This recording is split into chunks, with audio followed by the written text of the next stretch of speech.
¿Cómo estás, Eduardo? ¿Cómo estás, Julia? Muy buenas tardes y también a todos quienes están viendo en sus casas.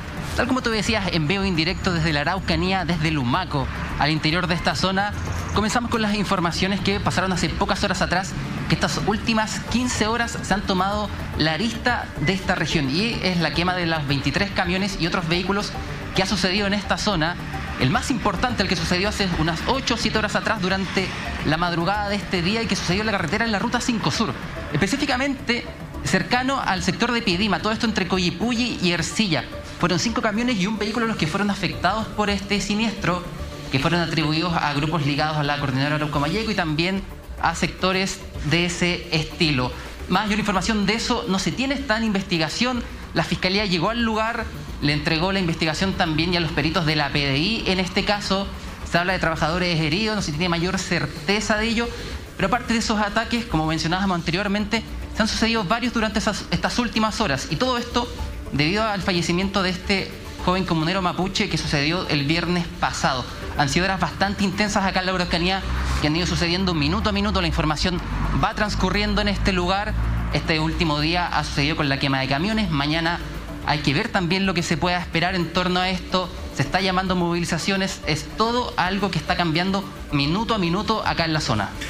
Martín, esta es una información que ha ido evolucionando, que ha ido cambiando y que ha ido mutando muchísimo desde los primeros instantes. Lo primero que se supo el día viernes fue que la Fiscalía informó que la persona que había perdido la vida era el hijo de Héctor Yaitul, cosa que después se cae, pues es el propio Héctor Yaitul, el líder de la Coordinadora Arauco-Mayeco, quien no reconoce el cuerpo de la persona ahí, sino que se descubre que es otra persona llamada Pablo Marchant, un amigo el hijo de Héctor Yaitul. Cuéntanos un poco cómo ha evolucionado esa arista del caso. Mira, esa arista ha ido cambiando también con el transcurso de los días, tal como tú decías. En un principio se pensaba que era Ernesto Yaitul, hijo de Héctor Yaitul, el líder de la Coordinadora Arauco-Mayeco, y esta información empezó a surgir desde varias fuentes que hemos estado investigando estos últimos días acá en la zona y que tiene varias aristas y varios presuntos iniciadores de este tema. Por un lado se ha hablado de la Fiscalía, por otro de Carabineros, también la PDI este último tiempo. Hay que mencionar que hace unos días atrás el portal CIPER sacó una información en la cual se decía que esta información incluso llegó a La Moneda, que era Ernesto Yaitul, la persona que se encontraba fallecida en este predio, en la comuna de Carahue. De hecho, hay que mencionar que, y esto lo dijo Héctor Yaitul el día de ayer en la Radio Universidad de Chile, a él, el fiscal que está a cargo de esta investigación, le dio el pésame.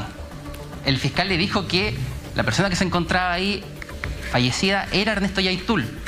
También conversamos con fuentes cercanas al líder de la CAM y nos decían que Héctor estaba consciente sin antes ver el cuerpo, que la persona que se encontraba ahí era Ernesto, llegó al lugar, abrazó el cuerpo, lloró. Entonces había un conocimiento pleno sin antes obviamente entregar los detalles y corroborarse que era Pablo Marchant, que esta persona que se encontraba en el lugar era Ernesto Yaitul.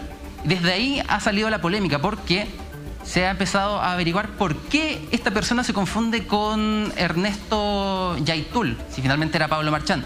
Muchas voces con las cuales hemos conversado apuntan a un punto en específico y es el arma que se encuentra en el sitio del suceso, que es una M16. Hay muchas personas ligadas al mundo mapuche que nos han dicho que esta arma se asociaba mucho a la figura de Ernesto Yaitul.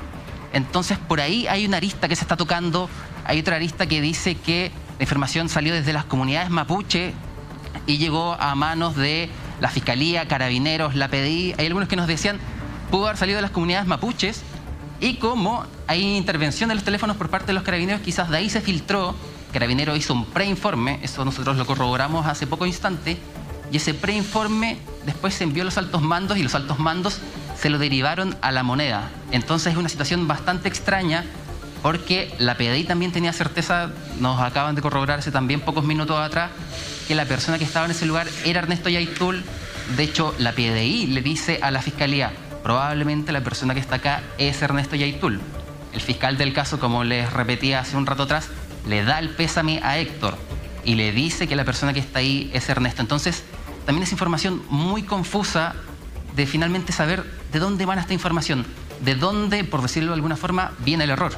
Martín, La hipótesis del arma también es bien confusa porque dado el tipo de procedimientos, las dudas que hay respecto de los mismos, el hecho de que no haya habido una cámara, a pesar de que así lo obliga, esto no es opcional, lo obliga el protocolo, también se podría pensar que esa arma en realidad no la portaba la víctima o la persona que murió, sino que se colocó ahí. No sería primera vez que ocurre un montaje. Por lo tanto, permítanos a los medios de comunicación al menos tener el beneficio de la duda. Por otro lado, hay otras irregularidades. La víctima recibió un disparo a 3 metros de distancia. Un enfrentamiento a 3 metros de distancia es bien peculiar, por decir lo menos. Y en tercer lugar, no sé si todavía, o si eso está comprobado, está confirmado, a lo mejor tú nos puedes ayudar al respecto, pero entiendo que la causa está caratulada como homicidio. ¿O es el homicidio del trabajador que además se bate todavía la...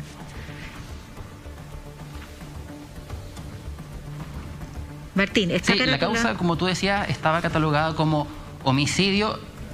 Sí, el otro punto que es muy importante que tú tocaste es este disparo de los 3 metros. Se establece, y lo confirmamos también, que fue a 3 metros o un poco menos. Y lo otro que es un punto muy importante y que se da dentro del procedimiento que debe tener Carabineros en este tipo de situaciones, y no solamente la Araucanía, sino en cualquier hecho que tenga en peligro la vida tanto del funcionario como de algunas personas.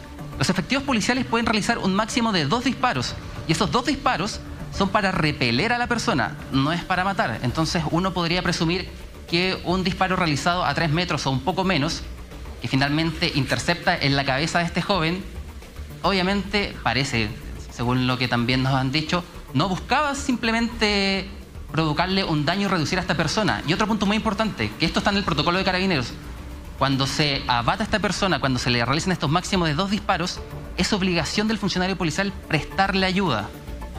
Y esos puntos, por lo que hemos visto, por lo que nos han contado y por la sucesión de hechos, parece que no se ha cumplido ninguno. ¿Puedo hacer una precisión? Que muchos medios han hablado de que la carátula de homicidio que tiene la Fiscalía respecto a esto daría un indicio de acá que había un homicidio. Y efectivamente hay un homicidio. Homicidio significa hombre muerto. Todas las causas que derivan de la muerte de una persona... Sí, pero no es cuasi delito, no... No, pero ¿cómo es cuasi delito? No, aquí todo se tiene que... Hoy un hombre muerto se caratula como homicidio. Distinto será que pueda operar alguna causal de justificación, alguna otra justificación, pero todo se tiene que investigar como un homicidio. Sea tanto si fuera un carabinero muerto, un comunero, que lo que sea. Homicidio, hombre muerto, de raíz latina.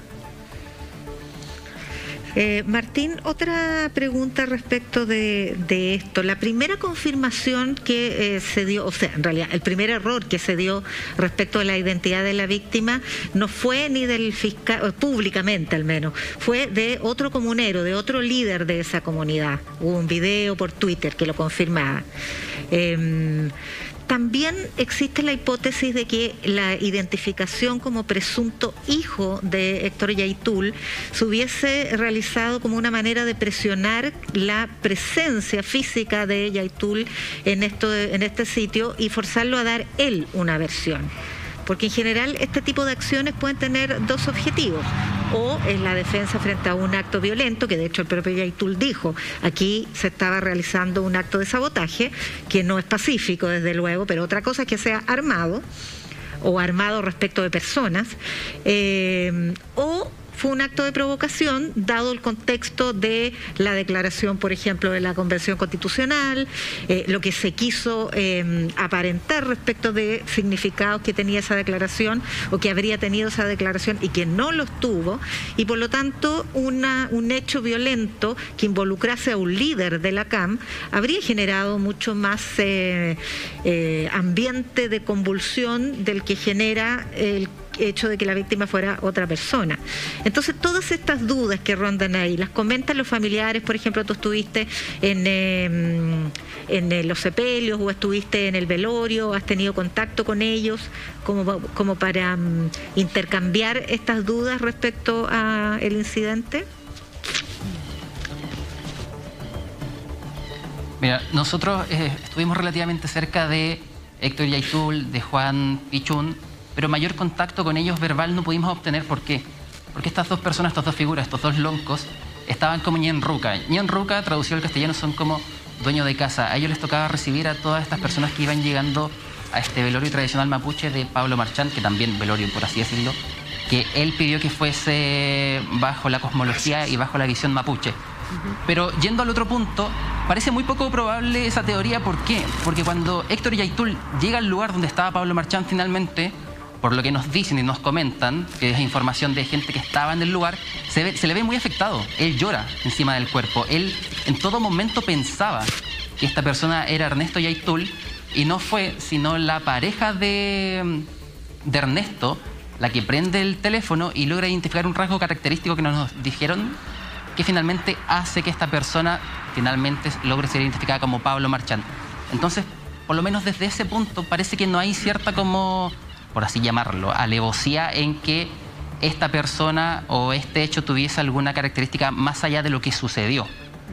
Martín. Es que hay varias dudas y hay varias informaciones. Por ejemplo, yo estuve leyendo un artículo de CIPER que tuvo acceso precisamente a los audios de estos dos carabineros involucrados en la muerte de Pablo Marchand, y en CIPER relatan que una vez cometidos los hechos recibieron la orden de no tocar absolutamente nada, ni siquiera sacarle la capucha al hombre caído, y es más, dice según este audio que CIPER tuvo acceso, a esa misma hora un general de carabineros que no estaba en el lugar impartía instrucciones, y abre comillas, me interesa que aseguremos el área del sitio del suceso, nadie manipula nada hasta que los equipos investigativos se hagan cargo de todo. Y por eso también se entiende que no sacan la capucha, por eso siguen insistiendo que aparentemente por algunas características decían que era Ernesto Yaitul, y no se dan cuenta en un primer momento de que se trataba precisamente de Pablo Marchand, porque por instrucción, arriba dijeron no se toca el cuerpo. Claro, o sea, en el fondo que no podían tocar nada, sacarle la capucha ni absolutamente nada para no empañar. ¿Pero por qué presumen? Investigación. ¿Por qué presumen que es? Es que ahí se habla de una vinculación aparentemente de que Carabineros tendría ciertos datos respecto a ciertas armas, a quién pertenecían o quién las manejaba. Y ahí se hace una vinculación al ver esa arma de que podría ser esa persona. O esperaban que estuviera en esa acción. Es que no sabemos si estuvo o no en esa acción, porque por algo Héctor Yaitul llega y cree efectivamente que es su hijo. Y estamos hablando, según las palabras de Héctor Yaitul, que es un sabotaje incendiario planificado. O sea, me imagino que él estaba al tanto también de lo que se iba a tratar. Sabía lo que iba a pasar. Claro, entonces... No, la duda que te estoy planteando es otra. Es que, ¿por qué se presume a priori, sin haber tenido acceso al rostro o a ninguna señal de él, de que era el hijo de Yaitul? ¿A pito de qué? ¿Por qué no podría haber sido Juan Pérez? ¿No? ¿Se creía que iba a estar? Exacto, esa es la presunción, esa es la otra hipótesis que existe. Se pensó que él iba a participar en esa acción y entonces se actuó de la manera tan extraña que se actuó con el objetivo de que ocurriera esto. Entonces, bueno, todas estas son especulaciones, hay que tener mucha responsabilidad en esta materia porque tiene que haber una investigación. Por supuesto.